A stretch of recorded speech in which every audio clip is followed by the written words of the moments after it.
Today I'll be discussing life after narcissistic abuse, learning life's lessons.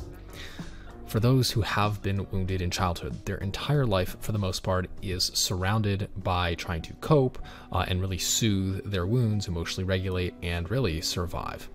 Rarely do individuals who have been wounded experience true inner peace, happiness, and joy, and really healthy interconnection. The pain that they experienced and continue to experience after they get injured, the wounds that are still in existence after the wounding experiences, entirely preoccupies the life of the victim for the most part, and a life of true happiness and healthy growth and interconnection may seem like an impossibility and frankly uncomfortable, as these things exist in the unknown, and the unknown is something that is very painful and very terrifying for those who have been abused. So in this episode, I want to go into what life looks like after you go on a healing journey and what life could look like after narcissistic abuse. Firstly, the past will always exist. You cannot change the past. It is in our attitude, our perceptions, and our reaction to the past that gives us the ability to move on and truly grow into our full potential and become a happy, healthy person. So much of healing is essentially our mindset. When we're abused in childhood or in a relationship, we often feel like we are a victim, that we adopt a fear-based victim consciousness, a victim mindset. So healing is about creating a healthy outlook on life and an abundance mindset. Now, even though we may have had a troubled past, the truth be told is that we are only connected to our past via the memory of it and essentially the energy that it still has, the emotion that ties us to it. So when we go on a healing journey and we let go, we process the emotions, and then we finally gain a perspective of our past in the present moment, what we do is we allow ourselves to let go of it, to move on and truly exist in the only thing that exists in the present moment. We become more present moment focused, and we are able to live in the moment and direct our energy towards what we actually can control, which is where we're going in the future. So important to focus on what you can control, your reaction and your mindset. Things like the past and the future are really not in our control. The only thing we do have control of is our choice of what to think, what our reaction is, and how to perceive our reality. It's so important to face the fear of the unknown. When we live in the unknown, the possibilities are simply endless. Now, the unknown, like I mentioned, for abuse victims can be terrifying. It can be very triggering. Especially if you have the abandonment wound, you feel like there's no safety or control, but unless we venture into the unknown, we stay stuck in fear, and essentially we live the same repeated patterns and recycled energy continuously, and ultimately we get the same exact results. It's important to learn about who you are. Try new things. There is no such thing as failure as I see it. Of course, if you succeed, great. If you don't, then you learn a life lesson. Essentially, the idea is we want to become more self-aware.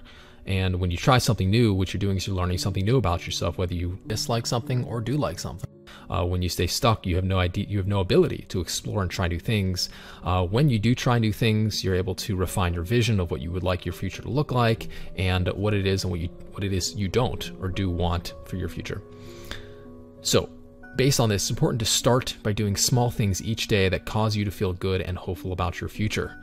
Start small, start with things that you enjoy. Maybe it's a nice cup of coffee or enjoying your walk out in the park, small things, and eventually you'll become more comfortable with the bigger decisions of what you want for your future. I like to compare this to dirty water. And this is actually something that somebody told me when I was on my healing journey. They mentioned that your past is like a bunch of muddy, dirty water. And now the more happy and joyous memories you create, it dilutes the water, and eventually with enough water, enough happy memories, your past becomes clear. And eventually you don't think of the past as dirty, but rather experiences that led up to where you are today. I see life as growth and about learning. I see life, the purpose of life, to learn life lessons and really become more refined as a human being and self-actualize. So after you've been narcissistically abused, there's going to be a lot of painful experiences, and without the proper perception of it, without learning the lessons that narcissistic abuse came into your life to teach you, ultimately we stay stuck, we feel like a victim, and we don't move on, we don't grow. I do believe that narcissistic abuse is essentially what a person has to go through to learn the following life lessons. Now, there might be more lessons than this, but I do believe these are the primary ones, that when the experiences of narcissistic abuse, when a relationship that is narcissistic is brought into your life, these are the lessons that really it's trying to teach you. When you learn these lessons, the abusive relationship will be removed. Firstly, self-awareness. Next, self-respect. self-love, self-care, gratitude, and humility. So until these life lessons are learned, we oftentimes attract people into our life who treat us the opposite way. They treat us with a lack of self-respect. They don't allow us to express our authentic self and become self-aware. They don't treat us with love, with care, and ultimately, by learning these life lessons, it allows us to be free from these narcissistic relationships and ultimately raise our vibrations, raise our consciousness. Until these lessons are learned, I believe we will continue to manifest relationships that reflect the lack of these, like I mentioned, back to us. Now, if you focus on the pain and the hurts of the past, of how much of a victim you were, how helpless you were, you will continue to suffer, unfortunately. However, if you focus on the lesson, you will continue to expand and to grow, and that is really where joy is found. I see the past as something to be learned from.